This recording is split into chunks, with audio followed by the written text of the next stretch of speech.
now. Good afternoon. It's mostly cloudy, 44 degrees. I'm John Patty. Topping the news at this hour, the English language. There's a measure making its way through Carroll County to make English the official language of that county. WBAL Steve Premier is following its progress. The commissioners heard comments from both sides at a hearing this week, some calling the ordinance that would make English the official language a solution looking for a problem. Others said it was needed to save taxpayers money and preserve American values.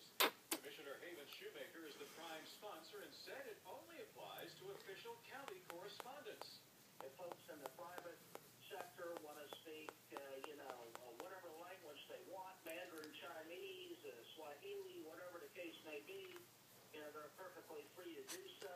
Commissioners are not likely to vote until after the first of the year. Steve Premier, WBAL and WBAL.com. You can still bring a sugar-based soda into any Howard County building. And God bless you.